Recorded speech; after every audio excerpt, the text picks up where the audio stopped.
कबीर साहेब के ग्रंथ विजक के अंतर्गत जो 5वां प्रकरण है वह कहरा के संबंध में है। तो कहरा के अंतर्गत सहज ध्यान एवं स्वयं चेतना के अंदर में किस प्रकार से रहना है और किस प्रकार से अपने स्वयं चेतन में मग्न रह के इस जीवन नैया को पार करना है सकुशल रूप से। तो इस पर थोड़ा सा हम व्याख्यान देखेंगे। तो जो कबीर साहेब का जो शब्दावली है हम उसको शुद्ध हिंदी में बताने वाले हैं।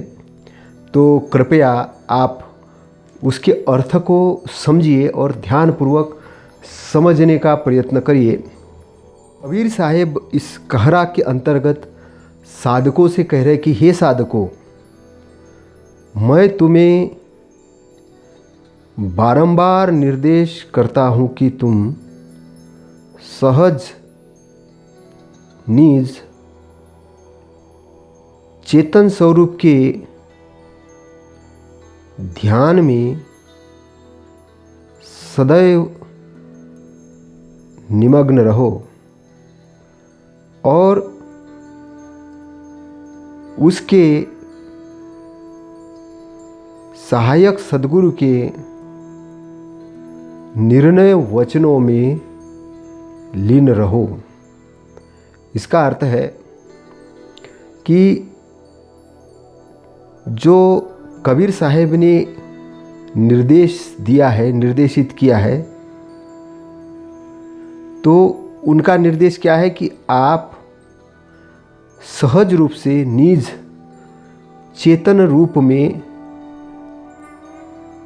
ध्यान में निमग्न रहो, अर्थात होश में रहो और साहेब के जो निर्णय वचन हैं, जो वो बोलना चाह रहे हैं, उसको समझो और उसमें लीन रहो। लीन रहने का मतलब है कि वो एक ऐसे वचन है कि जो वचन आपको जागृत अवस्था में रखेंगे, होश की अवस्था में रखेंगे और जो कोई नकारात्मक विचार या वासनायुक्त विचार या दुख के विचार या डर के विचार जो भी आएंगे उसको आप कंट्रोल कर सकेंगे कबीर साहेब के निर्णायक वचनों से और आप अज्ञान के अंधकार से हटते हुए चले जाओगे।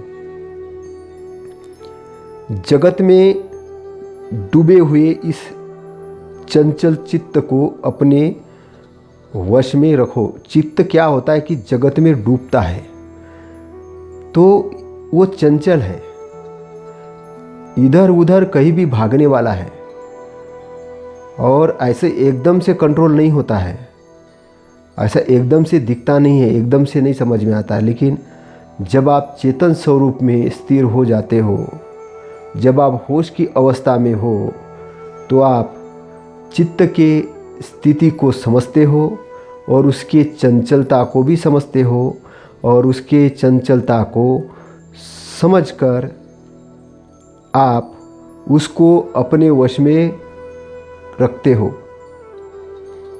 और सदैव अपने लक्ष्य में तन्मय रहो। लक्ष्य क्या है? जो भी आपका लक्ष्य है उस लक्ष्य के अंदर आप तन्मय रहो। लेकिन यहाँ पर साधकों के लिए जो लक्ष्य है वो है जीवन की नैया को सकुशल रूप से पार करना, उसको सकुशल रूप से खींचकर इस बाढ़ रूपी संसार के अंदर उसको डूबने नहीं देना है, उसको तैराना और तैर के भवसागर को पार करना, ये लक्ष्य है सद्गुरु का। साधना के इस आरंभ काल में जैसे तुम्हें कष्ट का अनुभव होता है, साधना का जब प्रारंभिक काल होता है तो ऐसे लगता है कि जब आप साधना में बैठते हो, पालती मारकर बैठते हो, सुबह का टाइम है या शाम के वक्त, जब भी आप बैठते हो तो शरीर के अंदर तुमको कष्ट होगा, लेकिन क्या होता है कि स्वरूप स्थिति एवं सहज ध्यान की अवस्था प्राप्त होने पर वैसे ही तुम्हें सच्चे सुख का अनुभव होगा। शुरुआत में जब आप ध्यान के लिए बैठते हो तो आपको कष्ट होगा, बैठने में दिल नहीं होगा, क्योंकि आपका जो चित्त है वो संसार के अंदर घूम रहा है और वो जगह पे नहीं है। आपका मन है वो इधर उधर भटक रहा है, इंद्रियां भटक रही है। लेकिन जब स्वरूप ज्ञान की स्थिति आती है, स्वरूप स्थिति आती है, तब आप अपने मालिक के पोजीशन पे आ जाते हो, आप अपने मालिक बन जाते हो। और जब मालिक के बन जाने के बाद में आप उस ब्रह्मांड के साथ, उस ब्रह्मांड की अच्छाई के साथ, उस ब्रह्मांड के सच्चाई के साथ में आपका मिलन होता है। और वो मिलन होने के कारण आपके अंदर से शांति की धारा और सुख की धारा, सुख की लौ आना शुरू होती है और वो आपको शांति प्रदान करती है। वो आपके अंदर से आती है। स्वरूप स्थिति में आप जब पहुँचते हो, चेतन स्वरूप में आप जब पहुँचते हो, तब आपको उस धारा के कारण सच्चे सुख का अनुभव होगा। अनुभव दो प्रकार का होता है। एक काम वासना का सुख है। काम वासना के सुख में आपका सुख टेम्पररी है। काम वासना जैसे ही गई, आपको कुछ समय के लिए लगेगा कि सुख है, लेकिन वो सच्चा सुख नहीं, वो टेम्पररी सुख है। वो सुख के बाद दुख आता है, दुख के बाद फिर सुख आता है, सुख दुख ये चलते रहता है। लेकिन जो इंद्रियातीत, आपके इंद्रियों के बाद में जो आप ब्रह्मांड के साथ में अपने आप को अटैच करते हो और वो उस जिसको कोई शब्द नहीं दे सकते हैं, ऐसी दुनिया के अंदर में जब आपका अटैचमेंट होता है, उस समय आपकी चेतना शुद्ध जब हो जाती है, पूर्ण रूप से चित्त जब शांत हो जाता है, तो ऐसी एक ध्यान की अवस्था आती है। तो उस ध्यान की अवस्था के अंतर्गत आपको सच्चे सुख की प्राप्ति होना शुरू होती है और सच्चा सुख का लाभ आपको प्राप्त होता है। अब आगे कहते हैं, यदि साधना में तुम्हें शीघ्र चिंता नहीं लग रही है तो यह तुम्हारे मलिन हृदय का लक्षण है। साधना में शीघ्र चिंता नहीं लग रही है, मतलब साधना किस लिए करना है? साधना किस लिए करना है? सबसे पहले साधना करना है कि दुख से मुक्ति के लिए, पहली चीज। दूसरी चीज, साधना करना है अपने मन के अंदर जो मैल होते हैं, मन के अंदर जो मैल होते हैं, तो उसकी भावना अपने हृदय तक जाती है। तो हृदय से क्रोध उठता है, तो काम क्रोध जो उठता है वो मलिन हृदय के कारण है। जो हृदय मलिन क्यों हुआ? क्योंकि मन मलिन हुआ। जब मन मलिन हुआ तो शरीर मलिन हुआ, शरीर मलिन हुआ तो हृदय मलिन हुआ। तो मन के मलिन होने के कारण तुम चिंता में नहीं हो कि मुझे साधना करनी है।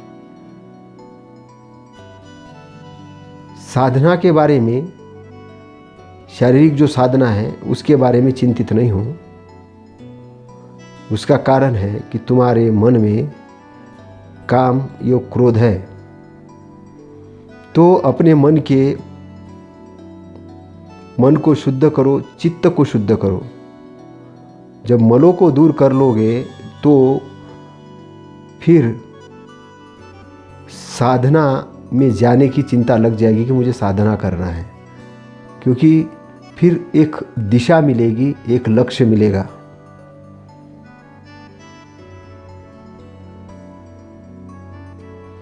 ध्यान रहे, मुक्ति की जो डोरी है जोर से नहीं खींचना है, अब ध्यान में बैठ गए तो जागृत अवस्था में बैठना है और जो मुक्ति की डोरी, यहाँ पर मुक्ति की जो डोरी है उसका अर्थ है कि साधना में उतावलापन नहीं करना है, क्योंकि उतावलापन करोगे तो वो साधना नहीं है और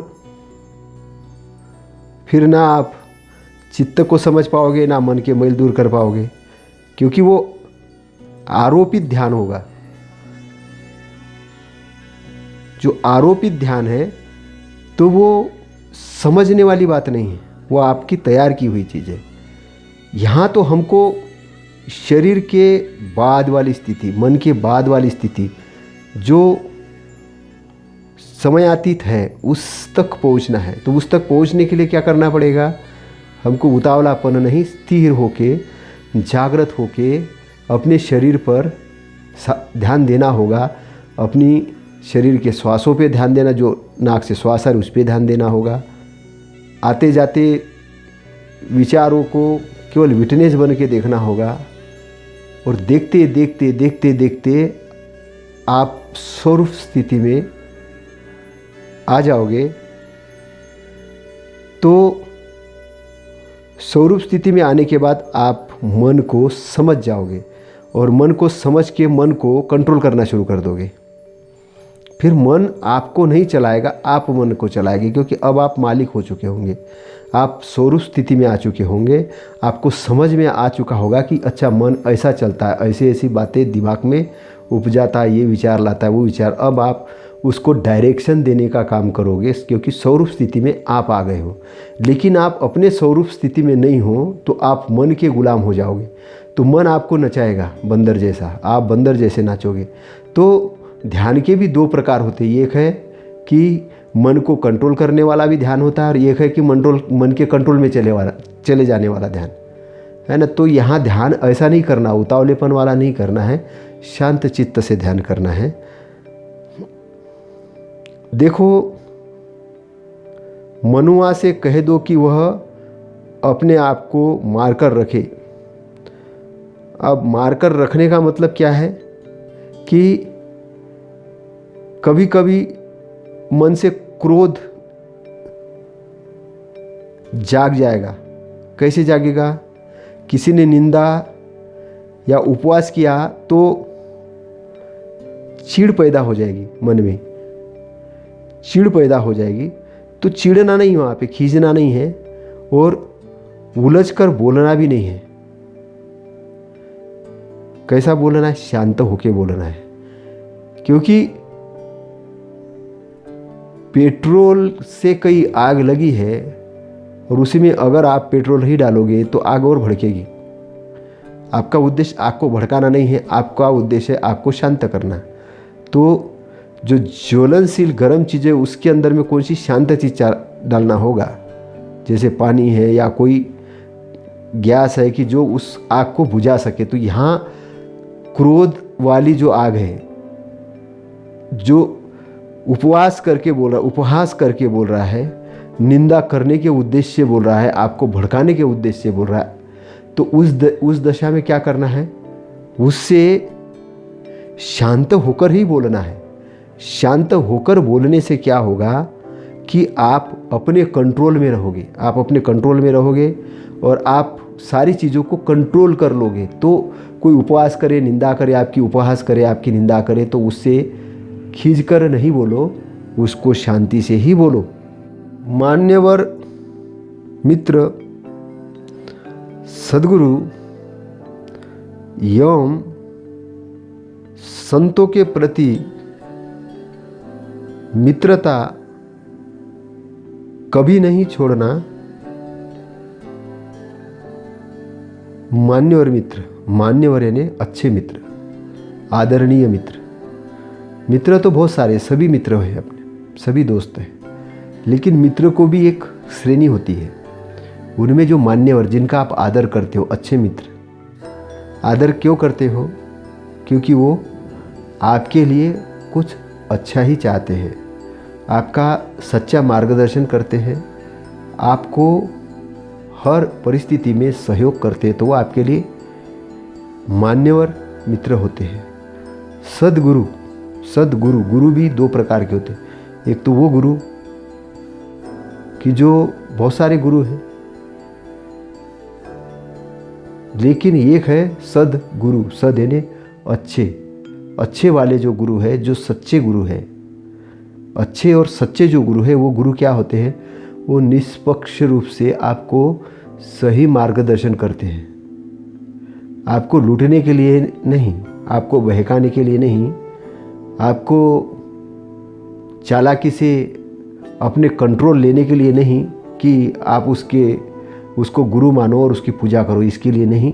वो आपके कल्याण के लिए ही बताने वाले होते हैं, जो आपको कल्याण का रास्ता बताते हैं, आपको अच्छाई का रास्ता बताते हैं, सच्चे दिल से बताते हैं, निस्वार्थ ढंग से बताते हैं, वो सच्चे गुरु होते हैं, उसी को सद्गुरु कहते हैं। तो मान्यवर मित्र सद्गुरु एवं संतों के प्रति मित्रता कभी नहीं छोड़ना। संत यानी शांत पुरुष, जिसने अपने विकारों को खत्म कर लिया है, अपने अंदर के जो गलत विचार है, शत्रुत्व वाले विचार है, उसको वो ख़त्म करके वो शुद्ध विचारों के अंदर, शुद्ध रहन सहन के अंतर्गत, शुद्ध चेतन के अंतर्गत जो स्थित है, वह संत, उसे संत कहते हैं। तो ऐसे संतों के प्रति मित्रता कभी नहीं छोड़ना, उनसे मित्रता कभी नहीं छोड़ना है, और उनमें लगी प्रेम की गांठ कभी नहीं खोलना। प्रेम की गांठ यानी आपका जो बंधन है उनके साथ में, एक बंधन है। किस चीज़ के बंधन है आपका? एक आदर भाव से एक आपका बंधन बनता है, स्नेह भाव से बनता है, एक दूसरे का आदर करके बनता है, और एक मन के अंदर एक ललक होती है कि हम इनसे मिले, कुछ अच्छा सुने और हम आगे बढ़े, हमको थोड़ा अच्छा लगे और हमको थोड़ी अच्छी जानकारी मिले, सही जानकारी मिले। तो ये जो ललक होती है, ये ललक ही एक प्रेम की गांठ होती है कि बारंबार उनकी याद आती है।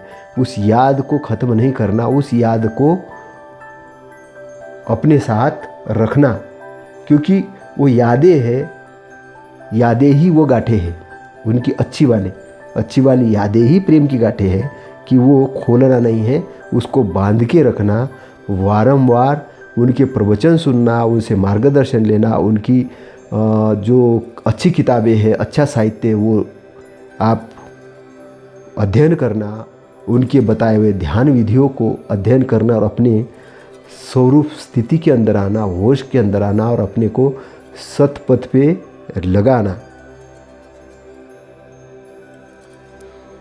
शरीर यात्रा के सुख दुखों को निर्विकार भाव से सहन करो। तो शरीर यात्रा, ये शरीर यात्रा है हमारी। शरीर है तो सुख और दुख दोनों आते हैं। कभी बहुत सारा सुख आएगा, कभी दुख आ जाएगा। जैसे अभी कोरोना का काल चल रहा है, बहुत लोग दुखी हैं, डरे हुए हैं। उनको लगता है कि किसी के शरीर से 6 फीट की दूरी में ही रहना है, बिल्कुल रहना है, मास्क लगा के रहना है, सावधानी में रहना ही। क्यों? क्योंकि अगर नहीं रहेंगे तो दुख की स्थिति निर्मित हो जाएगी। एक को लग गया तो पूरा परिवार चपेट में आ जाएगा। तो ये सुख और दुख निर्विकार से यहाँ मतलब है कि सावधानी पूर्वक रहना। कभी सुख बहुत आ गया, कुछ बड़ा धन मिल गया, घर में शादी हो रही, नौकरी लग गई, व्यवसाय में खूब लाभ हो गया, बहुत बड़ा सुख मिल गया, तब भी अहंकार में नहीं आना, घमंड में मत नहीं आना और भूलना नहीं अपने आप को, होश में रहना वहाँ पर भी।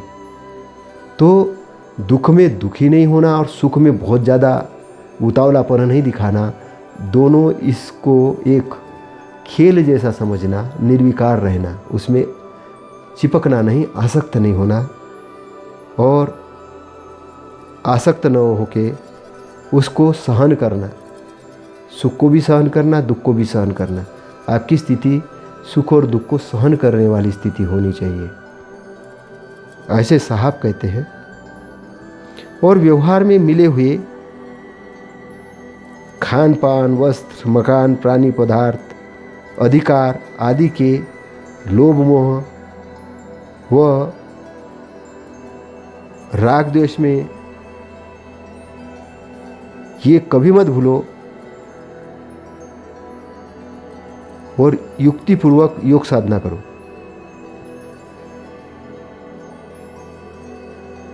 क्या होता है, खान पान, वस्त्र, मकान, पुरानी पदार्थ, अधिकार आदि सब मिलने के बाद व्यक्ति समझता है कि अब सब कुछ हो गया, उसके प्रति मूढ़ हो जाता है या आसक्त हो जाता है, या उसको द्वेष आ जाता है कि मेरे पास तो सब आ गए, कारें आ गई, बंगला आ गया, बैंक बैलेंस आ गया, तो मैं तो बहुत खुश हूँ अब तो। लेकिन ये कभी मत भूलो कि ये शरीर जो है, ये शरीर हमारा मरण धर्मा है। शरीर उम्र के साथ जाने वाला है। तो जब शरीर जाने वाला है तो इस शरीर के माध्यम से युक्तिपूर्वक, विवेक से युक्त भवसागर को पार करने वाली योग साधना करो। ये सब मिलने के बाद भी योग साधना करो, क्योंकि ये टेम्पररी चीज़ें हैं। जब शरीर ही आपका अपना नहीं है तो ये सभी चीज़ें भी आपकी अपनी नहीं है। इसको केवल आप उपयोग करो, इसको उपयोग करो। अच्छा भोजन है उसको ग्रहण करो, अच्छी गाड़ी है उसको चलाओ अपने शरीर के संरक्षण के लिए, धूप छांव को बचाने के लिए। धन संपत्ति है उसका उपयोग करो अच्छे काम के लिए, और धन अर्जन करो अपने परिवार को पालने के लिए, दान करने के लिए, कुछ अच्छी चीज़ों के लिए। खुश हो जाओ उसमें, लेकिन भूलो मत कि शरीर टेम्पररी है। ये शरीर के साथ ये सारी चीज़ें छूटने वाली है, सारे पद और सारे अधिकार जाने वाले। इसलिए योग साधना करो, योग साधना करो और भोग से ऊपर उठकर जीवन की ऊंचाइयों पर पहुंचो। कोई जंजीर में बंधेगा और कोई सिंहासन चढ़ेगा। जंजीर में वो बंधेगा जो भव बंधनों के अंदर जकड़ा रहेगा, वो जंजीर में पड़ा रहेगा। लेकिन जो उससे मुक्त हो जाएगा वो सिंहासन चढ़ेगा। कैसा सिंहासन? वो अनंत शक्तिशाली उस एरिया का, उस क्षेत्र का के अंदर में एंट्री करेगा। वो कब एंट्री करेगा? जब वो स्वयं चेतना में स्थिर हो जाएगा, चेतन स्वरूप हो जाएगा, होश वाला हो जाएगा, और वो विवेकवान हो जाएगा, बुद्धि वाला हो जाएगा, सही और गलत का जानकार हो जाएगा। और सही और गलत का जानकार होकर सही को ग्रहण करेगा, गलत को छोड़ेगा, सही मार्ग पर चलेगा। और सही मार्ग पर जाके ये सारी चीज़ें तो अर्न करेगा ही, सारी चीज़ें तो मिलेगी, पद मिलेंगी, पोस्ट मिलेंगे, गाड़ी बंगले बैंक बैलेंस सारी चीज़ें मिलेगी, अमीर बन जाएगा सारी।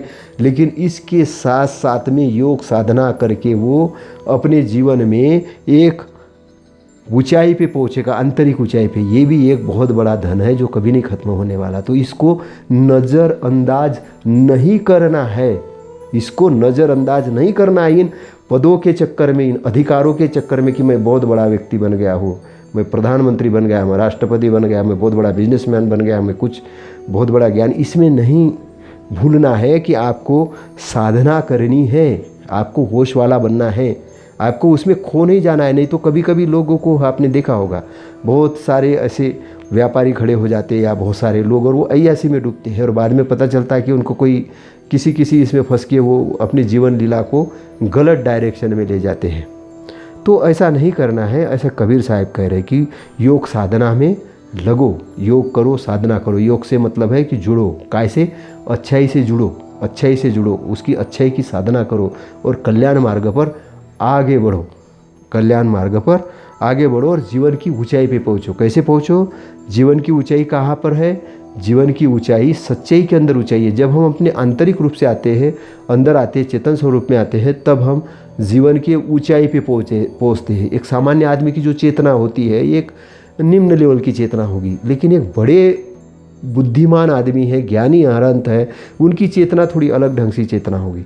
वो जब जंगल में चल रहे होंगे तो उनके साथ भी जंगल चलता है, एक पेड़ पौधे पक्षी सबका वो आनंद लेके चलता है। वो ऐसा नहीं होता, दुखी नहीं होता। नहीं तो एक व्यक्ति पड़ा है अपने भविष्य की चिंता में, पड़ा है अपनी भूतकाल की चिंता में, वर्तमान उसके सामने है, वर्तमान का जो क्षण है उसको वो उपयोग ही नहीं कर रहा, उसको समझ ही नहीं आ रहा कि अभी मेरे सामने जो क्षण है उसका मुझे अच्छी चीज़ के लिए उपयोग करना है, इसका अच्छे काम के लिए लगाना है। वो सोचता है भविष्य के बारे में कि मुझे भविष्य में सुख मिलेगा, वो सोचता है भूतकाल के दुख के बारे में, भूतकाल का दुख उससे निकल चुका है, भूतकाल चला गया है। हाथ में जो वर्तमान है उस पर ध्यान ही नहीं दे रहा, जो वो कर सकता है उस पर ध्यान नहीं दे रहा, जो नहीं कर सकता उस पर ध्यान दे रहा है। तो जो करना है वो करना है, अभी करना है। आज अगर आप सही डायरेक्शन में जाते हो, आज अच्छाई के बीज बोते हो, तो वो अच्छाई के बीज जब बोओगे तो वो कर्म का जो फल है, जो पेड़ है, वो बड़ा होकर आपके सामने आएगा, भविष्य में जाएगा कहाँ? क्योंकि कल का जो भविष्य है वो आज का वर्तमान बन जाएगा। जब आज निकल जाएगा तो कल आ जाएगा, कल आपका वो वर्तमान बन जाएगा, और ऐसा वर्तमान आपका बहुत बड़ा अच्छा बनेगा। इसलिए दूरदृष्टि रख के कार्य करना है, दूरदृष्टि रख के कार्य करना है, आलस्य में नहीं पड़ना है, गलत लाइन में नहीं जाना, गलत डायरेक्शन में नहीं जाना है। और ऐसा नहीं कि अब तो बहुत सारा टाइम है, बहुत सारा टाइम है, बहुत सारा समय करेंगे योग साधना, क्या करना है साधना करके, क्या करना है अच्छे इसमें कर्म करके, अब तो हो गया, शराब पी के पड़े रहो, है ना, कई गलत कामों में पड़े रहो, ऐसे भी लोग हैं। तो वो लाइन पे नहीं जाना है, क्योंकि आपको नहीं मालूम कि शरीर की गति क्या है, कितने समय आपके साथ रहने वाला है, आप नहीं जानते हो। केवल आप ये जानते हो कि अगर आप अवेयर हो, आप होश में हो, तो आपके शरीर का आप संरक्षण करोगे और सही दिशा में उसको ले जाओगे, और आप दीर्घ जीवित तो होगे ही होगे, स्वस्थ भी होगे। तो शरीर स्वस्थता के साथ दीर्घ जीविता आपको मिलेगी। काय कारण? होश के कारण। बेहोशी के कारण आप किसी भी गलत डायरेक्शन में चले जाओगे, और गलत डायरेक्शन में जाओगे तो आपने जो कमाया हुआ धन है, ऐश्वर्य है, पद है, पोस्ट है, ख्याति है, सब चली जाएगी उस शरीर के साथ में, आपको पता ही नहीं चलेगा, क्योंकि आपने अनबैलेंस लाइफ तैयार की है, आपने एक ही साइड में गए। अभी कभी कभी कुछ होता है ना कि कभी पता चलता है कि इस आदमी के पास तो बहुत करोड़ों रुपये था, ये था, ऐश्वर्य था, फिर ये क्यों चला गया जल्दी, इसने अपने आप को क्यों ख़त्म कर दिया? क्यों? क्योंकि वो योग साधना में नहीं लगा था, वो भोग में ही लगा था। उसने भोग वाली सीधे चीज़ें आकर्षित की थी, उसने काम वासना के अंदर आनंद देखा था कि काम वासना से बहुत आनंद आएगा, इसलिए उधर लगा रहा, पैसों के अंदर आनंद उधर ही लगा रहा, लेकिन इधर योग और साधना में नहीं लगा रहा। तो बैलेंस बनाना है, बैलेंस बनाना है। अगर बैलेंस की स्थिति बनाते हो तो आप ऊंचाई के स्तर पे पहुंचते हो, चेतना के ऊंचे लेवल पे पहुंचते हो, और आपके कारण आपका ही कल्याण नहीं होगा, कई हजारों लाखों लोगों का आप कल्याण करते हो, क्योंकि आपके अंदर वो करुणा जागती है, आपके अंदर वो मैत्री जागती है, और आपके अंदर में वो ब्रह्मांड के अंदर में आप वो गुण आना शुरू होते हैं। उस गुण के कारण आप अपना कल्याण के साथ लोगों का भी कल्याण करते हो। तो यदि इस प्रकार का मंतव्य रखते हो और इसी ध्येय में अपने चित्त को मजबूती से जोड़ते हो, तो क्या करना है? अच्छा मंतव्य रखना है और ध्येय के साथ चित्त को जोड़ देना है, चित्त को जोड़ना है। चित्त का काम क्या है? चित्त बहुत पावरफुल है, चित्त बहुत पावरफुल है। चित्त आपकी इतनी भलाई कर सकता है कि जितनी भलाई आपके गुरुजन नहीं करेंगे, आपकी माता पिता नहीं करेंगे, आपके भाई बहन नहीं करेंगे, उतनी भलाई आपकी चित्त कर सकता है, क्योंकि चित्त 24 आवर्स 24 घंटे वर्किंग करता है। और वो वर्किंग कैसे करता है? वो आप जिस डायरेक्शन में उसको ले जाना चाहे आप उसको ले जा सकते हो। वो ब्रह्मांड के साथ वो पूरा जुड़ा हुआ है, चित्त की चेतना जुड़ी हुई। अगर आप उसको शुद्ध करते हो, सही डायरेक्टेड करते हो, तो आपको जो चाहिए वो प्राप्त कर सकते हो, जो चाहिए वो प्राप्त कर सकते हो, जो लक्ष्य चाहिए वो प्राप्त कर सकते हो, जो लक्ष्य चाहे वो प्राप्त कर सकते हो। तो चित्त को अपने ध्येय से मजबूती से जोड़ दो, ध्येय को चित्त से जोड़ना है, चित्त के अंदर डालना है वो चीज़ें। सबकॉन्शियस माइंड, जैसे चित्त को जो सबकॉन्शियस माइंड बोलते हैं, तो जो सफल लोग हैं उनके थोड़ा सा मैं आपको कहानी बताऊंगा। जब एक व्यक्ति प्रधानमंत्री बने और उनका किसी ने इंटरव्यू लिया, हालांकि वो मजाक करने के हिसाब से इंटरव्यू था, लेकिन जो व्यक्ति प्रधानमंत्री बना वो ये बता रहा था कि वो तब मुख्यमंत्री थे, तब उन्होंने बोला मुझे बराक ओबामा जैसे प्रधानमंत्री बनना है, बड़ा अच्छे काम करना है, आगे बढ़ना है। अब वो जो पत्रकार थी उनको लग रहा कि आदमी फेंका-फाकी कर रहा है, लेकिन वो जाने अनजाने में अपने सबकॉन्शियस माइंड को, अपने चित्त को सही प्रोग्रामिंग दे रहा था और वो व्यक्ति उस पद पे पहुंचा। लोगों ने कितनी खिल्ली उड़ाई वो दूसरी बात है, लेकिन उसने प्रोग्राम दिया। तो ध्येय को चित्त के साथ जब आप जोड़ लेते हो, जैसे एक स्टूडेंट था, वो अपनी कक्षा में गया और उसके टीचर ने पूछा कि आपका सपना क्या है। उसने कहा कि मुझे ऐसी चीज़ चाहिए कि मैं 200 एकड़ ज़मीन के अंदर में मेरा घोड़ों का अस्तबल हो और मैं वहाँ पे एक राजशाही थाट से अपना जीवन जीऊँ, वहाँ पे खेती करूँ और बहुत मालिकाना हक के साथ वहाँ रहूँ। तो टीचर को गुस्सा आ गया कि वो पूछना चाह रही थी कि तुम जॉब कहाँ करना चाहते हो और ये तो कुछ भी बकबक कर रहा था। उसने एक थपड़ा मार दिया। तो बच्चे ने देखा कि यार मैंने क्या गलती कर दी, लेकिन उस बालक ने वो सपना नहीं छोड़ा। उस बालक ने घर पे गया और पेंटिंग में लगाया, अपने यहाँ पेंटिंग लगाई और उसमें पेंटिंग में उसने 200 एकड़ ज़मीन, घोड़ों का अस्तबल, राजा महाराजा जैसी ज़िंदगी सारी कल्पना कर दी वहीं पे और लिख दिया। वो पेंटिंग को रोज़ देखते रहा। एक दिन क्या हुआ कि इस घटना को बड़े लंबे समय गुजर गया, तो एक पर्यटक लोग आए और बड़ी ख्याति थी उस अस्तबल की, उस ज़मीन की, और बड़ी देखने लायक चीज़ें थी। सुंदर पेड़ थे, बहुत सारी सुंदर चीज़ें थी। वहाँ पे बहुत झरने थे। उन्होंने बहुत अलग ढंग से उसको एरिया को सजाया था। तो बड़ी ख्याति थी और पर्यटक लोग कहीं घूमने के लिए जाते थे तो वहाँ ज़रूर जाते थे। तो ये जो बालक था और ये टीचर थी, टीचर की नज़र बालक पे पड़ी और बालक ने टीचर को पहचान लिया। बोले तुम? बोले हाँ मैडम मैं। ये किसका है? बोले ये मेरा ही है। तो टीचर कहती है कि तुमने सबसे बहादुर और सबसे अच्छे बच्चे हो कि तुमने अपने लक्ष्य को प्राप्त कर लिया। तुमने अपने लक्ष्य को नहीं छोड़ा।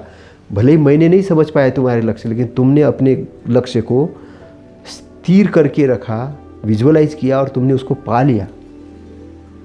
तो चित्त का बहुत बड़ा पावर है। जितने भी महान वैज्ञानिक, जितने भी गुरु, जितने भी हुए, उन्होंने लक्ष्य की साधना की, लक्ष्य तय किया कि मुझे ऐसे करना है लाइफ के अंदर में।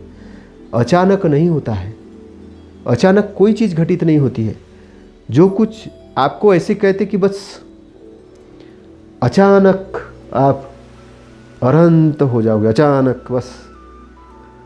अचानक बुद्ध बन जाओगे, अचानक ज्ञानवान बन जाओगे, अचानक नहीं होता। ये प्री प्लानिंग के साथ होता है। जब आप चित्त में जो चीज़ सोचते हो और उसको जोड़ के रखते हो अपने लक्ष्य के साथ, तो ब्रह्मांड ऐसी स्थितियाँ कायम कर देता है। उसको आकर्षण का लॉ करते हैं, लॉ ऑफ अट्रैक्शन। समान चीज़ें समान चीज़ों को आकर्षित करती है और समान चीज़ें समान चीज़ों के साथ रहती है। ये आकर्षण का लॉ है। इस लॉ को जितने जल्दी समझा जाए उतना इस मानव मात्र की तरक्की हो जाएगी। दुखी आदमी दुखी को पसंद करता है और खुश आदमी खुश को पसंद करता है। एक दुखी आदमी दूसरे दुखी के पास जाके बैठता है, एक शराब पीने वाला दूसरे शराब पीने वाले के पास बैठता है, और एक फालतू की बातें करने वाला व्यक्ति होता है, दूसरे फालतू की बातें करने वाले को ढूंढ लेता है। एक संगत का लॉ है, जैसी संगत वैसी रंगत। इसलिए आपको आगे बढ़ना है तो अपनी संगति को चेंज करना पड़ेगा। अगर आपको आगे बढ़ना है तो आपको अमीर लोग तो आएंगे नहीं, सफल लोग तो आएंगे नहीं। अब जो इस शरीर के रूप से इस धरती पर नहीं है वो तो सिखाने नहीं आएंगे, लेकिन उनके ग्रंथ, उनकी लिखी हुई बातें, उनके लिखा हुआ साहित्य वो आपके लिए उतना ही मूल्यवान है, क्योंकि आपके चित्त से वो चीज़ कनेक्टेड हो जाएगी और आप वो बन जाएंगे जो आप बनना चाहते हो। जो बनना चाहते हो वो बन जाओगे आप। जो भी बनना चाहते हो, जो भी बनना चाहते हो, मंत्री बनना चाहते हो, मुख्यमंत्री बनना चाहते हो, सांसद बनना चाहते हो, बड़े व्यापारी बनना चाहते हो, बड़े किसान बनना चाहते हो, बड़े वैज्ञानिक बनना चाहते हो, डॉक्टर बनना चाहते हो, आईएएस बनना चाहते हो, आईपीएस बनना चाहते हो, आईआरएस बनना चाहते हो, स्पेस में साइंटिस्ट बनना चाहते हो, गाड़ी के इन्वेंटर करता बनना चाहते हो, जो भी बनना चाहते हो, मानव मात्र की सेवा करने वाले एक अच्छे ज्ञानी बनना चाहते हो, या एक साधु बनना चाहते हो, समाज सेवा करना चाहते हो, जो भी आप बनना चाहते हो आप बन सकते हो। और यहाँ पर योग साधना की बात हो रही है, तो सद्गुरु साहेब ये कह रहे हैं कि आपको अपने लक्ष्य को चित्त से जोड़ के रखना है, उसको तोड़ना नहीं है, उसको जोड़ना है। तो और कैसे जोड़ना है? मजबूती से जोड़े रखना है, क्योंकि आप अपने लक्ष्य को मजबूती से जोड़ते रहोगे तो वो चीज़ें आपको आकर्षित करेगी, वो डायरेक्शन आपको मिलते रहेगा, वो डायरेक्शन आपको मिलते रहेगा। तो गौतम बुद्ध, तथागत गौतम बुद्ध, इनको किसी ने पूछा कि भाई आपका लक्ष्य क्या है जब उनको ज्ञान प्राप्त हुआ? बोले संसार में दुख है और दुख का निराकरण कैसा होना है, इसका मुझे शोध करना है। संसार में दुख है, दुख का निराकरण है, उसका उपाय क्या है और उपाय का मार्ग क्या है, उस पर मुझे शोध करना है। वो वैसा शोध करते करते गए और उनको वो चीज़ प्राप्त हुई। वैसे गुरुओं के पास में गए, जब गुरुओं को वो चीज़ नहीं दे पाए तब उन्होंने खुद ही साधना की और उस साधना से उन्होंने वो चीज़ को पाया, क्योंकि उनके पास वो लक्ष्य था। लक्ष्य होना एक बहुत अच्छी बात है। अगर लक्ष्य नहीं है तो आप लाइफ में वही के वही रहोगे, क्योंकि बगैर लक्ष्य का काम नहीं होगा। एक लड़की टीवी के सामने बैठी थी। मम्मी ने पूछा कि बेटा क्या कर रही हो? बोले मैं मिस यूनिवर्स का जो कंपटीशन है वो देख रही हूँ। बोले तुमको क्या ज़रूरत, तुमको तो नौकरी करना चाहिए, पढ़ाई करना चाहिए, क्या टाइम बर्बाद कर रही हो? उसने कहा माँ मुझे भी मिस यूनिवर्स बनना है। तो वो जो टीवी पे लाइव कार्यक्रम आ रहा था उस कार्यक्रम को उसने रिकॉर्ड कर लिया और कई बार वो देखती रही। उसके बाद उसने ये देखना शुरू किया कि मैं उस स्टेज पे हूँ, और एक समय आया कि वो उस स्टेज पे थी, क्योंकि वैसी स्थिति, परिस्थितियाँ, वैसे गुण उसने अपने आप में डेवलप कर दिए थे और वो विश्व सुंदरी बनी। तो देखिए चित्त के साथ में वो चीज़ जोड़ के रखना है कि जो चीज़ आपको चाहिए। तो योग साधना भी एक ध्यान साधना जो है वो भी चित्त के साथ जुड़ी होनी चाहिए कि मुझे अपने इस गंतव्य स्थान पे जाना है, मुझे भवसागर को पार करना है, मुझे इस संसार सागर से पार होके ऊंचाई पे जाना है, सच्चाई के ऊंचाई पे जाना है। एक ऐसे क्षेत्र में जाना है कि जहाँ अरहंत का एरिया है, जहाँ अरहंत का एरिया है, जहाँ साधु संत की चेतना रहती है, उस चेतना वाले स्थान में मुझे प्रवेश करना है। और वो प्रवेश कैसे होगा? जब आप अपने चित्त में वो लक्ष्य रखोगे, योग साधना की बात आप जानोगे, तो उसको क्या करना है? मजबूती के साथ जोड़ के रखना है। अगर आपने जोड़ के नहीं रखा तो क्या होगा? इंद्रियों के ठाकुर मन बड़े भयंकर दुखदाई। अगर अच्छाई के साथ चित्त को नहीं जोड़ा क्या होगा? इंद्रियों के ठाकुर, अब ठाकुर को नहीं, इंद्रिय है, मन है। इंद्रिय क्या है? जो हमारी आँखें हैं, कान है, मुंह है, त्वचा है, फीलिंग्स है, वेदना, ऐसी सारी जो चीज़ें हैं वो इंद्रिय है। इसका कर्ता धर्ता जो उसका वो है मन है। तो अगर आपका ध्यान नहीं है, योग साधना के ऊपर ध्यान नहीं, आपका लक्ष्य स्पष्ट नहीं है, तो इंद्रियों के ठाकुर मन भयंकर दुखदाई है, आपको गलत डायरेक्शन में ले जाएंगे और ये तुम्हारे साथ बुराई वाला आचरण करेंगे। अब लक्ष्य नहीं है तो क्या होगा? चित्त कहीं भी भटकते रहेगा और चित्त कहीं भी भटकते रहेगा। क्यों भटकेगा? कि आपका मन भटक रहा है। मन क्यों भटक रहा है? मन इसलिए भटक रहा है कि आपकी इंद्रियां भटक रही है। इंद्रियां क्यों भटक रही है? क्योंकि आप स्वरूप चेतन में नहीं हो। स्वरूप चेतन में क्यों नहीं हो? क्योंकि आप आलस्य में पड़े हो, आप प्रमाद में पड़े हो, आप गफलत में पड़े हो। तो गफलत में पड़े होने के कारण क्या है? बात ऐसी हुई कि एक ट्रैक्टर, एक गाड़ी को हमने खेत में शुरू करके छोड़ दिया। वो कहाँ भी भाग रहा है, कहाँ भी भागते रहेगा जब तक डीजल है तब तक, और जाके कहीं पलट जाएगा। तो आपके जीवन की गति ऐसी हो जाएगी। कुछ लोग हैं ना, सुबह पीते हैं, शाम को भी पीते हैं और बोलते क्या करना है? आज ऐश करना है, बस ऐश करना है। तो काम में पड़े हुए हैं, क्रोध में है, किसी के ऊपर दिखाते हैं हम तुम क्या है, हम क्या है, अरे हम तो बहुत है, हम तो इधर के बॉस हैं। हाँ, तो अब हम तो इधर के बॉस हैं, दंगा करने में लगे हुए हैं। तो ये क्यों कर रहे हैं? क्योंकि उनकी इंद्रियां उनके कंट्रोल में नहीं है। वाचा से कुछ भी बोल रहे हैं, दिमाग से कुछ भी सोच रहे हैं, कुछ भी काम कर रहे हैं। तो भयंकर दंडदायक हो जाएगी स्थिति। क्यों? क्योंकि आपका मन गलत डायरेक्शन में चला जाएगा। क्यों गलत डायरेक्शन में चला जाएगा? इसलिए कि आपने अपने चित्त के साथ कोई लक्ष्य ही कनेक्टेड नहीं किया। आप अनडायरेक्टेड हो, आपका डायरेक्शन नहीं है, दिशा नहीं है, ना कोई आपका मार्ग है। आप अमार्ग में पड़े हो, आपको पता ही नहीं कि मार्ग क्या है, अमार्ग क्या है, सन्मार्ग क्या है। तो जब पड़े हो गलत डायरेक्शन में तो गलत का रिजल्ट गलत आएगा। काज निपक का ला लागू होता है, काज इफेक्ट का ला लागू होता है। कार्य कारण का सिद्धांत पूर्ण रूप से लागू होता है। यहाँ पे ये ब्रह्मांड है, यहाँ पे ये चीज़ नहीं बोल सकते आपकी लागू नहीं होता। हर चीज़ लागू होती है। बीज डालो जमीन में, पानी दो, पेड़ आएगा। आप बोलो अंकुरित नहीं होना चाहिए। आपके बोलने से क्या होता है? आपने बीज डाला है। अगर आप गलत विचार करते हो तो आपके दिमाग में टेंशन आएगा, सर दर्द होगा, सर दर्द होगा। क्यों? क्योंकि आपने जोर से चिल्लाया होगा, गलत डायरेक्शन ये किया होगा। आपके बीपी ज़्यादा हाई हो जाएगा। अगर आप क्रोध में आ गए तो डॉक्टर के पास जाओगे, और हर दिन क्रोध में आते रहे, द्वेष में आते रहे तो बीपी की बीमारी हो जाएगी। गलत सलत खान पान हो गया तो गलत डायरेक्शन में चला जाएगा, आपके शरीर का सिस्टम ही गड़बड़ हो जाएगा। इसीलिए सही डायरेक्शन में, सही पोजीशन में रहना है। नहीं तो इंद्रियों के ठाकुर मन, इंद्रियों के ठाकुर यानी बॉस मन, आप बड़े दुखदाई हैं, आपको गलत डायरेक्शन में ले जाएंगे। क्योंकि आपने अपने लिए कोई सही चीज़ का लक्ष्य नहीं बनाया होगा और आपने उसको चित्त के साथ नहीं जोड़ा होगा। आपने कोई अपने गोल लिख के नहीं रखे होंगे, आप उसको याद नहीं करते होंगे, आप उसको देखते नहीं होंगे, ना आपके पास ऐसा कोई खाका होगा, ना प्लानिंग होगी। तो आप अनप्लान्ड व्यक्ति है। अनप्लान्ड व्यक्ति की दुर्गति होना तय है। इसलिए प्लानिंग के साथ जियो, पूरी प्लानिंग करो। अगर आज तक नहीं की थी कोई बात नहीं, गलती सबसे होती है। आज तक नहीं जगे से कोई बात नहीं, कोई बात नहीं। लेकिन आज अगर सद्गुरु के वचन सुनने का अवसर हमें अगर मिल रहा है तो हमको आज से तो कम से कम अपना सुधार करना चाहिए। अगर आज से ही हमने अपना सुधार नहीं किया तो हमसे ज़्यादा फालतू आदमी कोई है ही नहीं कि हमने अच्छे विचार सुने और उसको हवा में फेंक दिया। इंद्रियों का स्वामी कौन होता है? वो मन होता है। इसलिए उसको ठाकुर कहा गया है। तो इंद्रियों के ठाकुर मन बड़े भयंकर दुखदाई है। ये तुम्हारे साथ बुरे आचरण करेंगे और इन बुरे आचरणों के फल में तुम्हें सब बांधेंगे, मारेंगे और दंड लेंगे।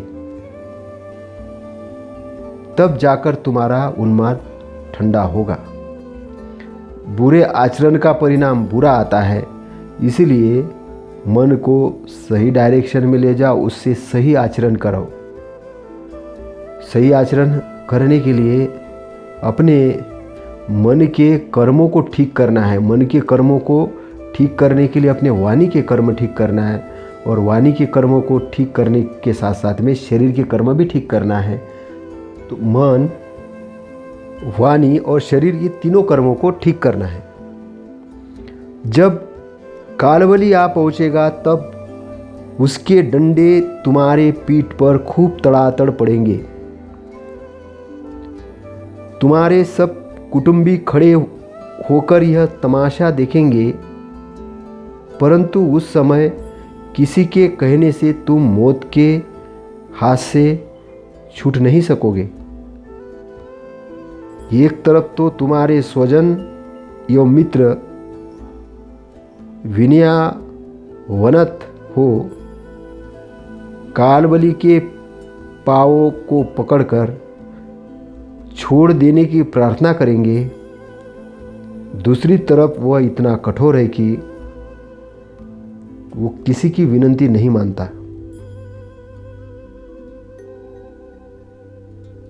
जब कालबली आ पहुंचे, जब मृत्यु आ पहुंचेगी तो तड़ातड़ डंडे पड़ेंगे। तड़ातड़ डंडे का मतलब है कि तुमने अगर सही कर्म नहीं किए तो तुम्हें दुख होगा, और तुम्हारे रिश्तेदार खड़े रहेंगे तुम्हारे पास, लेकिन वो तमाशबीन रहेंगे, कुछ कर नहीं पाएंगे, क्योंकि किसी के कहने पर तुम मौत से कैसे छूट पाओगे। एक तरफ तो तुम्हारे स्वजन मित्र याचना कर रहे होंगे और प्रार्थना कर रहे होंगे, लेकिन दूसरी तरफ मृत्यु तो इतना कठोर है कि वो विनती नहीं मानता है, क्योंकि यहाँ पर जो मृत्यु से मतलब है शरीर की मृत्यु। यहाँ पर जो मृत्यु का मतलब है कि आपने जीवन नहीं जगा तो आप मृत्यु के पार गए नहीं, आपकी मृत्यु होना है, आपने मृत्यु को नहीं जीता।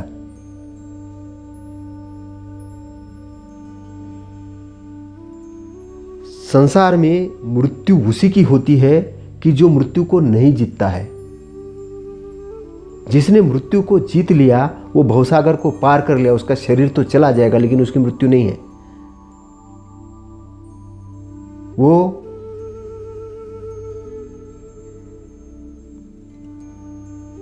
अमृत को प्राप्त हो गया है।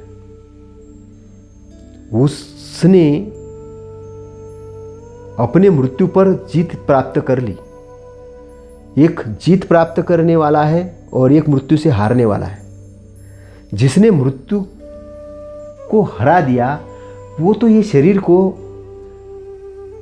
ऐसे छोड़ेगा, ऐसे देगा कि जैसे किसी संत के चरणों में जो गुलाब के फूल है वो चढ़ाए जाते हैं आदर से, वैसे वो शरीर को ऐसे ही छोड़ देगा प्यार से, ये लो भैया हम जा रहे हैं। लेकिन जो बंधन में बंधा हुआ है, भव बंधन में बंधा हुआ है, तो वो डर रहा है, क्योंकि उसने अपने आप को मुक्त नहीं किया है, अपने भव बंधन को नहीं तोड़ पाया है। वो बंधन में बंधा हुआ है, इसलिए डर रहा है, इसलिए विनती कर रहा है, याचना कर रहा है, और उसकी याचना को, उसके उस तड़प को उसके संबंधी जो लोग साथ में खड़े हैं वो भी सुन रहे हैं।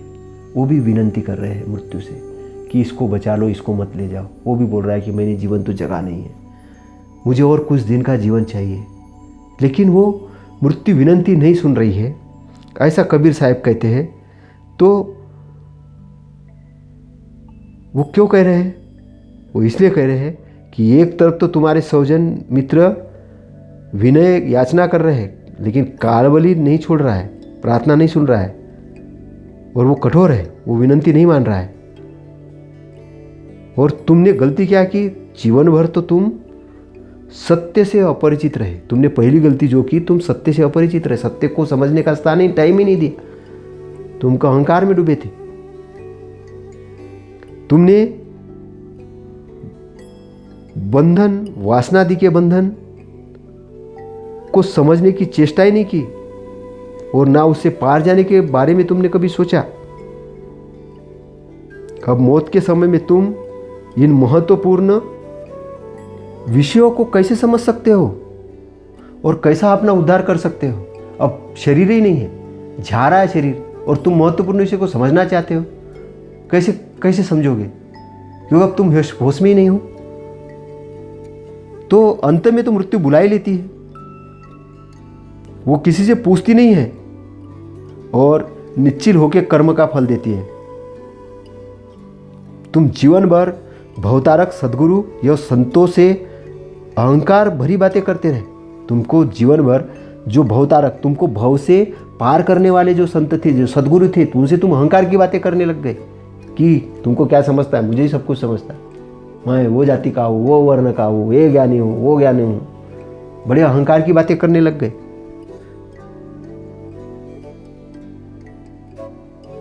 जिसकी गठरी में उत्तम कर्मों के फल नहीं है, वह निर्धन बना भूखा प्यासा ही भटकते रहेगा। इसलिए इस भवसागर के बंधनों को तोड़ना है, पार करना है, इस पे तैरना है तो गठरी बनाओ अच्छे कर्मों की। वो गठरी रहेगी तो तैरोगे, नहीं तो डूबोगे और इस भवचक्र के अंदर में घूमते रहोगे, भटकते रहोगे। लेकिन जिन्होंने पहले से ही अपने साधु विचार रखे थे, वे काम क्रोधादि को मारकर अपने हृदय बखारी में सत्कर्म के धन भर लिए। उन्होंने हृदय के बखारी में, बखारी एक कुछ रखने का स्थान होता है, अच्छी चीज़ें, तो हृदय में अच्छी चीज़ें भर के रख दी थी। ये मान के चलिए कि जिनके हाथ पाँव कुछ भी ना हो, हाथ पाँव नहीं हो, तो भी नौका के पाल की रस्सी पकड़कर उसे खेने लगे तो आश्चर्य होगा। साधक की भी यही दशा होती है। वह बाहरी चीज़ों से अकिंचन एवं असहाय दिखते हुए भी जीवन नौका के पाल की रस्सी अपने हाथों में ले लेता है और उसे घाट पार लगाकर महान हो जाता है। तो जिसके हाथ पाँव भी नहीं है तो भी वो रस्सी को पकड़ लिया उसने, अगर कैसे भी पकड़ा बॉडी से, और वो रस्सी को पकड़ के उसने अपने आप को भवसागर से पार लगा दिया। एक उदाहरण है यहाँ पर जीवन नौका का, कि फिर भी रस्सी पकड़ के उसने अपने जीवन नौका को पार लगा लिया है और अपने आप को घाट के पार लगाकर महान हो गया। हे पगले, जीवन नौका खेने के लिए, जीवन नौका खेने के लिए विवेक पेलना एवं हत्ता पास में होते हुए भी क्यों किनारे किनारे टटोल रहा है। हे पगले, जीवन नौका, नौका एक शरीर है और पेलने के लिए जो विवेक है ना, कि वो विवेक से डंडे को पेल और जीवन नौका को पार लगा। तो हत्ता भी पास में है, विवेक भी पास में है, नौका भी पास में है, फिर भी तू किनारे किनारे क्यों टटोल रहा है। और पेलने के लिए पानी पीछे पेलते हुए नौका आगे बढ़ा ले चल। अर्थात विवेक से सारी वासनाएं हटाते हुए अपना जीवन कल्याण की तरफ गतिशील करता चल। साहेब कह रहे हैं कि जब तेरे पास पानी भी है, नौका भी है, चप्पू भी है, तो तू पेल कर एक घाट से पार क्यों नहीं हो रहा। पार हो जा। केवल किनारे किनारे पे विचार मत कर कि क्या होगा, कैसा होगा। तू शुरू कर, कर्म शुरू कर, तू शुरू कर और बढ़ते चल। यदि तू पार न भी जा सके तो उतले उतले पानी में ही रह, गहरे में न जा, हाथ का भी मत खो, जिंदगी को मत डुबा। अर्थात यदि मुक्ति न भी पा सके तो दुष्कर्मों में न जाकर सत्कर्मों में ही बना रहे। यदि तू नहीं भी डर रहा है तो भी तू सत्कर्म में कम से कम बना रहे। दुष्कर्म के अंदर जाके मत डूब कि अब कुछ है नहीं तो दुष्कर्म में डूब गया। इसलिए तू थोड़ी थोड़ी हिम्मत बना, हिम्मत बांध आगे बढ़ने के लिए, क्योंकि आगे बढ़ने की जैसे जैसे तू हिम्मत बांधेगा तो तेरा हौसला बढ़ेगा, और तेरा हौसला बढ़ेगा, तेरा विश्वास बढ़ेगा, तेरे अंदर श्रद्धा आएगी, और श्रद्धा के बल के ऊपर तुझे समझ में आएगा, तुझे विश्वास हो जाएगा कि मैं भी इस भवसागर से पार हो सकता हूँ, और तू अपनी जीवन नैया को पार कर लेगा। हे मनुष्य, भीतर की मनस्था रूपी धूप और बाहर के प्राणी पदार्थ तथा शरीर जनित उपद्रव की जलती बालुका में सदैव तुम तपते रहे हो। हृदय की जो भीतर मन की जो धूप बाहर के प्राणी, पदार्थ, शरीर जनित उपद्रव, जलती बालुका में तुम सदैव तपते रहे हो। मन चंचल हुआ, किसी ने क्रोध दिया, हृदय के अंदर में स्वच्छ हृदय नहीं हुआ, तुम ऐसी बहुत सारी अग्नियों के अंदर में जलते रहे हो, तपते रहे हो। तुम्हें जीवन में बाहर भीतर कहीं भी शीतलता एवं शांति रूपी छाया नहीं मिली।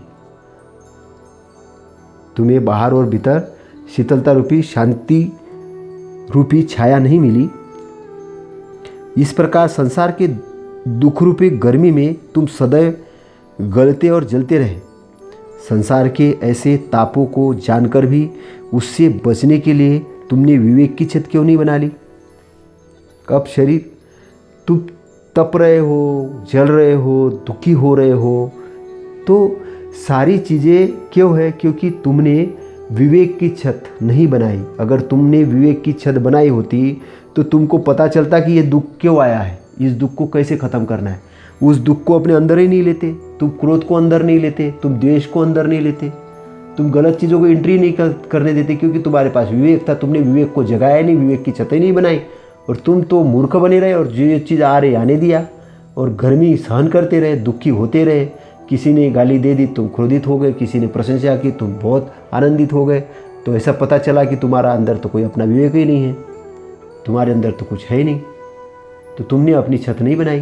तुमको विवेक की छत बनानी चाहिए, और विवेक की छत बना के उसके अंदर में गलत चीज़ों को एंट्री नहीं देना चाहिए। जिसका चित्त अभ्यस्त होता है, साधना में रत होता है, उसके चित्त में राग प्रवेश नहीं करता है, आसक्ति प्रवेश नहीं करती, गलत चीज़ें प्रवेश नहीं करती, क्योंकि वो विवेक से, प्रज्ञा से, विजडम से, बुद्धि से उसको गलत चीज़ों को काट देगा, गलत विचारों को काट देगा, एंट्री नहीं होने देगा। गलत विचार ने जैसी एंट्री की उसको ऊपर ध्यान ही नहीं देगा, वो समझ जाएगा ये मन के विचार है, ये मन ऐसा था इसलिए इसने विचार लिया है, चित्त गलत डायरेक्शन में गया था इसलिए ऐसे विचार आ गए। तो विवेक की छत अगर बना ली तो अपना संरक्षण स्थान आपके अंदर से ही निर्माण होना चालू होगा, और वो संरक्षण स्थान कहाँ है? आपके अंदर ही है। आपको ही वो विवेक की छत बनानी पड़ेगी। कौन बना के देगा? कोई बना के नहीं देने वाला, आपको ही बनाना है। खैर, आज तक भूल चूक में तुमने जो कुछ अज्ञान जनित खोटे कर्मों के खेल सो किए हैं, परंतु अब तुम वही दुख के खेल कैसे करोगे? अंत ऐसे दुखद कर्मों से बाज आओ। जो दुखद कर्म है, जो दुख ही उत्पन्न करते, उस कर्म को अभी तुमने आज तक तो किया था, लेकिन अभी बाज आओ, उसको ख़त्म करो, उसको मत बढ़ाओ आगे। तुम्हारी मनोवृत्ति रूपी बहू को संशय रूपी सासू तथा कुमति रूपी ननद उलट पलट कर जला रही है। मनोवृत्ति, तुम्हारी मनोवृत्ति एक बहू के रूप में है, बहू है। बहू के ऊपर कौन अत्याचार कर रहा है? सास। सास क्या है? संशय वाली सास। और कुमति यानी जिसका कुमति वाली ननद, तो एक नाम दिए साहेब ने। तुम्हारी मनोवृत्ति क्या है? बहू है। बहू दब रही है, किसके? सास के और ननद के कारण। क्यों दब रही है? क्योंकि बहू इसलिए दब रही है क्योंकि वो उसके संशय के घेरे में आ गई है, और उसके जो कुमति यानी गलत बुद्धि के झांसे में आके अपनी मनोवृत्ति क्या बना दी उसने? दुख जैसी बना दी, नकारात्मक बना ली, इसलिए दुखी है। तो संशय रूपी सास को बाहर करना है, संशय रूपी सास और कुमति रूपी ननद को भी बाहर करना है, और मनोवृत्ति को ठीक करना है, मनोवृत्ति को ठीक करना है। तुम ऐसे ही निर्घट हो कि अपनी जगह छोड़कर टस से मस नहीं हो रहे हो। जहाँ तुम्हारी मनोव्याधि की चिकित्सा हो सके उन संतों के सामने जाने में लज्जा करते हो और उनसे मुख छिपाते हो। तुम्हारी मनोवृत्ति, अब तुम्हारी जो मनोवृत्ति है उसको ठीक कौन करेगा? कोई संत करेगा, कोई साधु करेगा, कोई विद्वान ही करेगा, लेकिन उनके सामने जाने से डरते हो। कोई अच्छी ग्रंथ है अच्छी किताबें हैं, अच्छे प्रवचन है, वो तुम्हारा दूर करेगा। लेकिन ना सुनते हो, ना पढ़ते हो, ना अच्छी चीज़ों के शरण में जाते हो, और इसीलिए अपनी मनोवृत्ति को नकारात्मक बना के रखे हो। नकारात्मक मनोवृत्ति से दुख पैदा हो रहा है, और वो दुख छाया की तरह तुम्हारा पीछा कर रहा है। इसलिए अपनी मनोवृत्ति को ठीक करो, मनोवृत्ति को ठीक करो, मन को शुद्ध करो, मन को अच्छा करो। जब तुम्हारा मन स्वच्छ हो जाएगा, शुद्ध हो जाएगा, तो सुख तुम्हारे पीछे आएगा, तब तुम्हारे अंदर श्रद्धा जागेगी, तब तुम्हारे संशय दूर हो जाएंगे। तो मन की चिकित्सा करने के लिए, उसका इलाज करने के लिए सद्गुरु के सत्संग में जाना चाहिए, अच्छे सद्गुरु के, नहीं तो नकली सद्गुरु के नहीं, जो नकली स्वर्ग का लालच दे देंगे, नरक का डर दिखा देंगे और किसी मूर्ति के साथ आपको जोड़ देंगे, वो सद्गुरु नहीं है। वो सद्गुरु नहीं है। सद्गुरु के नाम पे वो धंधा करने वाले लोग हैं। सद्गुरु कौन है? सद्गुरु आपको आपके अंदर की चेतना को जगाने का काम करेंगे, आपके स्वरूप स्थिति में आपको लाने के लिए काम करेंगे। वो आपको बताएंगे कि आप ही महान हो, आप महान बन सकते हो, आप अपने मालिक हो, आप अपने सम्राट हो, आप अपने आप को जगा सकते हो। आपकी जो सोई हुई चीज़ें हैं, जो ऐसी पड़ी हुई चीज़ें, उसको ऑन करने का काम सद्गुरु करेगा, और आपको एक सम्राट बनाने का काम करेगा, वो सद्गुरु है। आपको गुलाम बनाएगा, वो सद्गुरु नहीं है। वो आपका मालिक बनने की कोशिश कर रहा हो, आपको गुलामी में ले जाने की कोशिश कर रहा हो, वो भी एक बड़ा गुलाम है। वो दुर्गुणों का गुलाम है, वो भी आपको गुलाम बना रहा है। ऐसे गुलाम बनाने वाले लोग भी अपने आप को बड़े बड़े संत कह के आजकल प्रचारित करते हैं, लेकिन उनके चक्करों में नहीं जाना, उनके झांसों में नहीं जाना है। तो ऐसा करते चलते तुम बूढ़े होकर उसी प्रकार ढीले हो गए हो, जैसे बरसात में बोरी से भरा हुआ गुड़ गीला हो जाने पर भी बोरी लचपच, गीली और ढीली ढाली हो जाती है। हे मित्रों, तुमने मेरी दी हुई चेतावनी पर ध्यान नहीं दिया। अब तुमने ढीले ढाले होकर ऐसे चलते रहे, चलते रहे, तो तुम्हारा शरीर जो है तो जवान तो रहने वाला नहीं। वो तो जैसे गुड़ है, उसमें पानी लगता है तो वो बोरी लचपच हो जाती है। ऐसी बॉडी है। आज जवान अगर हो, 40 साल के हो, 30 साल के, 45 साल के हो, 20 साल के हो, तो बड़े मसल्स अच्छे हैं, बड़ी अच्छी बॉडी। लेकिन 70 साल, 80 साल, 90 साल के हो रहे हो, तो अभी वो मसल्स तो थोड़े थोड़े ढीले ढीले होने लग जाएंगे, त्वचा ढीली हो जाएगी। तो गुड़ जैसे पानी लगता है वैसे लचपच, ऐसे बॉडी का शरीर भी होता है। ऐसा समय के साथ में ये शरीर की स्थिति है। तुमने तेज तर्रार ताजी तुर्की घोड़े को कभी नहीं साधा। अब तुम जब जवान थे तब तुमको साधना था, तुमने साधा क्यों नहीं? प्रत्युत्तर जीवन भर काठ की घोड़ी पर चढ़े। अब तुम काठ की घोड़ी पर चढ़े, तुमको अपने आप को साधना था, लेकिन तुम काठ की घोड़ी पे, काठ यानी लकड़ी का घोड़ा। अब लकड़ी के घोड़े पर चढ़ोगे भी तो जाओगे किधर? अर्थात विवेक वैराग का आश्रय नहीं लेकर देहाभिमान में डूबे रहे। कुछ धर्म के क्षेत्र में बड़े भी तो देहाभिमान जनित ही रागात्मिक भक्ति की, देहाभिमान मतलब अहंकार वाली राग से निर्माण करने वाली भक्ति की, जिसने अपने आप को पत्नी मानने का भ्रम करके बाहर पति को खोजते रहे। अब भक्ति की भी कैसी की? राग वाली भक्ति की। भक्ति करते हैं लोग ऐसे, लेकिन राग अहंकार वाले। तो बहुत बड़े व्यक्ति हो गए भाई। अरे हमने तो उस मूर्ति को जगा दिया है। वो मूर्ति के पास गए थे, वो मंदिर में गए थे, और वो उनका हमने ऐसा उपवास किया था। तो अहंकार में पड़े हैं, अपने को जगा नहीं रहे। किसी मंदिर के शरण जा रहे हैं, किसी पुतले के शरण जा रहे हैं, किसी मतलब कहीं भी जा रहे हैं, लेकिन अपने को जगाने की बात है तो अपने को नहीं जगा रहे, अहंकार में। हाँ, या वो नहीं है। आपको बचाने वाला, आपको जगाने वाला आप ही हो। कोई मार्गदर्शन कर सकता है। आपको अपने मनोवृत्ति को कंट्रोल करना है, जवानी में कंट्रोल करना है, बुढ़ापे में जाके नहीं। बुढ़ापे में अरे भैया अभी तो उठना भी नहीं हो रहा, नहीं, आज से कंट्रोल करना शुरू करो। बुढ़ापे का इंतजार मत करो कि जब आपसे चलना नहीं हो, बोलना नहीं हो, ठीक उठना बैठना नहीं हो, पेशाब जाने में प्रॉब्लम हो रही हो, वहाँ के बारे में मत सोचो कि तब करूँगा मैं अपने आप को ठीक, फिर मैं सकारात्मक बनूंगा और फिर मैं अच्छी चीज़ों को ग्रहण करूँगा। ऐसा नहीं। अभी कैसी भी लाइफ जियो, खूब मज़ा करो, दारू पियो, कैसे भी रहो, ऐसा नहीं। अभी से ही अपने आप को तेज तर्रार घोड़े जैसा अपने आप को ठीक करो और गलत जगह पे जाने से बचो। कहारों के विवाह में ताल, झांक, झुड़ुक आदि अच्छी तरह बजाते हुए बारात आती है तथा सभी कहार मिलकर नाचते हैं और जिस राग रंग से दूल्हा विवाह करने आता है उसी राग रंग से प्रस्तुत होने के लिए दुल्हन भी रुचि रखती है। अर्थात रागात्मक भक्ति करने वाले विरही जीव अपने आप को पत्नी तथा कल्पित देवादि को पति मानकर उससे अपना विवाह संबंध जोड़ते हैं और बजा गा तथा नाच कर कल्पित दूल्हे को रिझाने का उपक्रम करते हैं।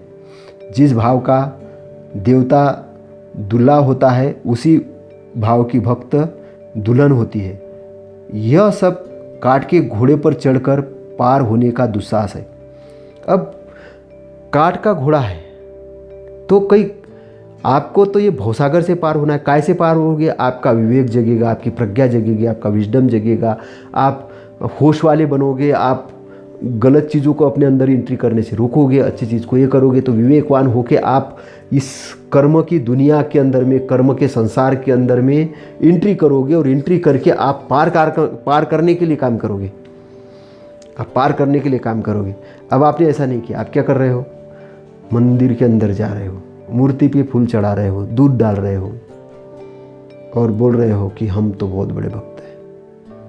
अब ये मूर्ति हमको पार लगाएगी, यही हमको दुख से दूर करेगी। तो साहब कह रहे कि तुमने काठ के घोड़े पे बैठ गए हो। अब काठ का घोड़ा है, मतलब काठ है नहीं, जो लकड़ी का घोड़ा है उसके ऊपर बैठ गए हो और उसके ऊपर बैठ के सोच रहे हो ये इतने किलोमीटर चला गया, उतने किलोमीटर चला गया, वहाँ पहुँच गया, वहाँ सोच रहे हो, पहुँचे नहीं कहीं पे। तो ऐसा क्यों हो रहा है? क्योंकि तुम्हारी मनोवृत्ति ठीक नहीं है। तुमने सच्चाई का मार्ग ही नहीं जाना है, इसलिए तुम पड़े हो अंधकार में। तुम पड़े हो अंधकार में। अंधकार में पड़े हो के तुम्हारा टाइम ऐसे ही निकल जाएगा, शरीर बूढ़ा हो जाएगा और तब मृत्यु आएगा। तब तुम्हें अरे हमने तो कुछ भी नहीं पाया, अरे बचाओ, अरे भगवान ये बचाओ, वो बचाओ, वो बचाओ। ऐसे पार नहीं जा सकते। कभी साहब कह रहे ऐसे पार नहीं जा सकते। तुमको अपने शरीर को नौका बनाना होगा, विवेक जगाना होगा। तुम ही शरीर, तुम ही पार करने वाले हो, तुम ही पार जाने वाले हो। सदगुरु को समझो, सदगुरु के वचनों को समझो और समझ के पार चले जाओ, समझ के पार चले जाओ। मानव शरीर रूपी नौका के रहते हुए भी तुम उसे खेने का तरीका नहीं जानते और भवसागर से पार होने के बारे में सोच रहे हो। कैसे पार होगे बताओ? जब मानव शरीर रूपी नौका, मानव शरीर रूपी नौका, मानव के अंदर में आप जीवन में हो, शरीर है आपके पास, वो एक आपकी नौका है। रहते हुए भी, अब नौका है आपके पास, अभी जीवित हो आपके पास तो वो नौका है। रहते हुए भी खेने का तरीका नहीं जान रहे, उसको खींचने का तरीका नहीं जान रहे, उसको चलाने का तरीका नहीं जान रहे हो और तरीका नहीं जानने के कारण ये सोच रहे हो कि मैं भवसागर से पार हो जाऊंगा। ऐसे कैसे पार हो जाओगे?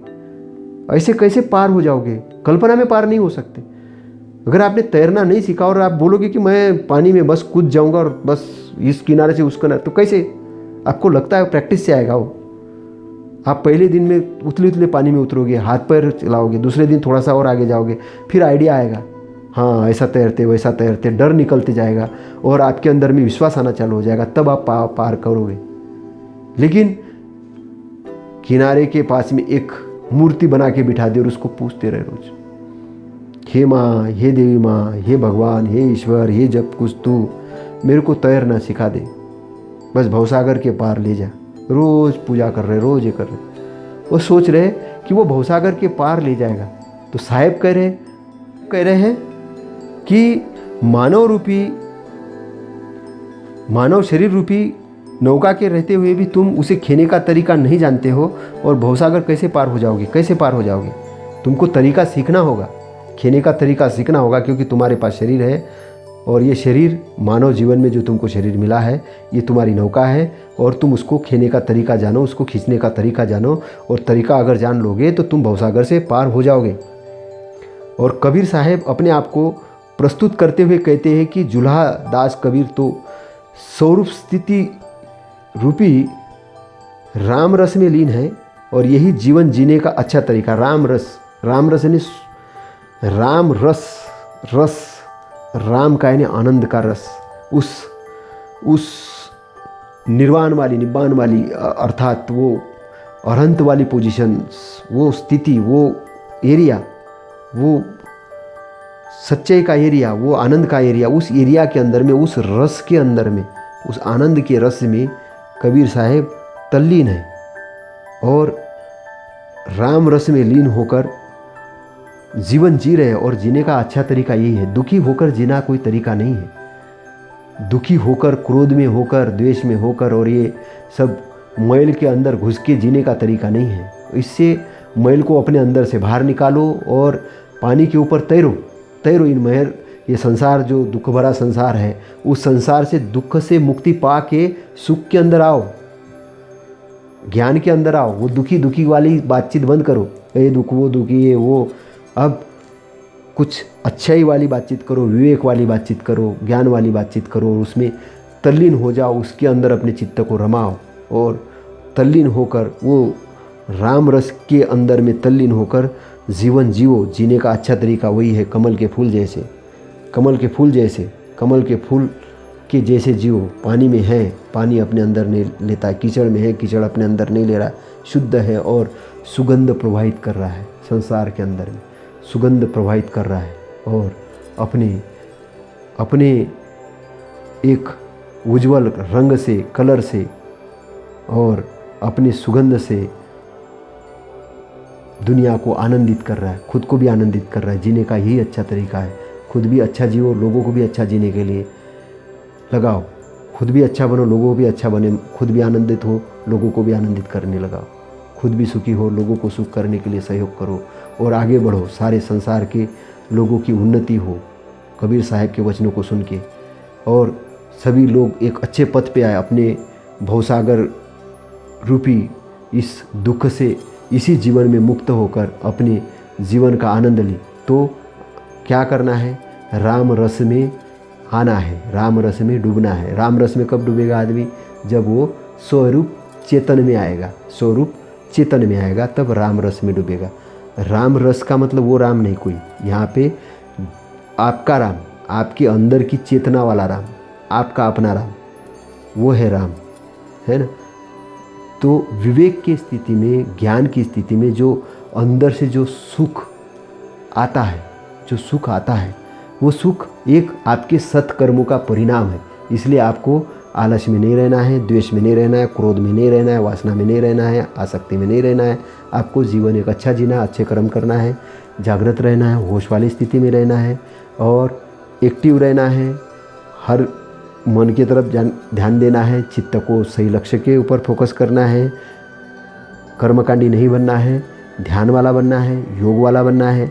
अपने को अच्छे साहित्य के अंदर में लगाना है, साहित्य को पढ़ना है और साहित्य पढ़ के अच्छे प्रवचन सुनना है। अपने आप को नियमबद्ध करना है, डिसिप्लिन वाला करना है और अपने जीवन का लक्ष्य तय करना है, उस लक्ष्य के लिए काम करना है और हर दिन अच्छे अच्छे काम करके अच्छा कर्मों की गठरी बनाना है। कर्मों की गठरी बना के अपने को इस भवसागर से पार होना है और मृत्यु को जीतना है। मृत्यु को जीत के भवसागर को पार करना है, बस सिंपल है। तो मृत्यु से डरना है नहीं, मृत्यु को जीतना है, मृत्यु को समझना है। मृत्यु शरीर की होनी है, आपकी नहीं। इसलिए इस भवचक्र से, इस बंधन से तोड़ने के लिए, इस भवचक्र के बंधन को तोड़ने के लिए काम करना है। आज से ही काम शुरू करेंगे और हम सब साथ में आगे बढ़ेंगे। आपका मंगल हो, आपके परिवार का मंगल हो, आप सब लोग खुश रहे, आनंदित रहे और सब लोग एक दूसरे को सहयोग करें, एक दूसरे को आनंद प्रदान करें, एक दूसरे से सहानुभूति रखें और किसी भी गलत चीज़ को एडाप्ट नहीं करें, गलत चीज़ को दूर करके अच्छी चीज़ को लाए, मैत्री भाव रखें, एक दूसरे के साथ एक पारिवारिक वातावरण बनाएं और एक अच्छे समाज का निर्माण करें, अच्छे बुद्धिवादी समाज का निर्माण करें और एक दूसरे को सहयोग करके हम अपने शहर को अच्छा बनाएं, अपने देश को अच्छा बनाएं, अपने प्रदेश को अच्छा बनाएं, विश्व को अच्छा बनाएं और अच्छा बनाने के लिए अपने आप को तैयार करें और अपने आप को तैयार करके इस भवसागर से खुद भी पार हो जाए और दुख से मुक्ति होकर उस आनंद के क्षेत्र में एंट्री करे, उस क्षेत्र में एंट्री करे कि जिस क्षेत्र के अंदर में सभी विद्वान लोग रहते हैं और उसी में रह के इस जीवन जीवन के आनंद में हम लोग शामिल हो। आपका मंगल हो, आपका शुभ मंगल हो, आप निरोगी रहे, स्वस्थ रहे, आपके लिए मेरी मंगल कामना है।